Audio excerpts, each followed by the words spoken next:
வடக்கு கிழக்கு தழுவிய ரீதியில் தமிழரசுக் கட்சியின் பொதுச் செயலாளர் எம். ஏ. சுமந்திரனால் 12 மணி வரை அறிவிக்கப்பட்ட முடக்கல் போராட்டம் யாழ் நகரில் முன்னெடுக்கப்படவில்லை என தெரிவிக்கப்பட்டுள்ளது.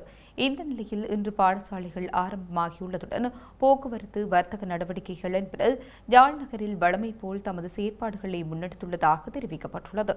இந்த நிலையில் யாழ் மாநகரின் தற்போதைய நிலவரங்கள் தொடர்பில் எமது அலுவலக செய்தியாளர் ரபேஷன் நாகேந்திரன் இணைந்து கொள்கிறார். வடக்கு கிழக்கு தழுவிய ரீதியில் இன்றைய தினம் கடையடைப்பு போராட்டம் முன்னெடுக்கப்படுகின்றது. இலங்கை தமிழரசு கட்சியின் சுமந்திரனினால் இன்று சுயேட்சையாக முடிவெடுக்கப்பட்டு நடைமுறைப்படுத்தப்பட்டதாக கூறப்படுகின்ற இந்த கடையடைப்பு போராட்டத்திற்கு பலரும் எதிர்ப்பு தெரிவித்த நிலையில் இன்றைய தினம் கடையடைப்பு போராட்டம் மேற்கொள்ளப்படுகின்றது.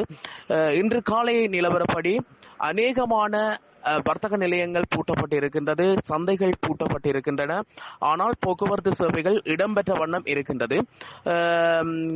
குறிப்பாக இன்று காலை நிலவரப்படி அநேகமான இடங்களில் கடைகளை தவிசாளர்கள் சென்று அச்சுறுத்தும் தொனியில் கடைகளை பூட்டுமாறு தெரிவித்ததாகவும் சில தகவல்கள் வெளியாகி இருக்கின்றது. அத்தோடு சந்தையில் வியாபாரிகள் தமது விசனத்தை வெளியிட்டதை நாங்கள் காணக்கூடியதாக இருக்கின்றது. மேலதிக செய்திகளுக்காக ஐபிசி தமிழோடு இணைந்திருங்கள். ஐபிசி தமிழ் செய்திகளுக்காக யாழ்ப்பாண நகரிலிருந்து ரபேஷன்.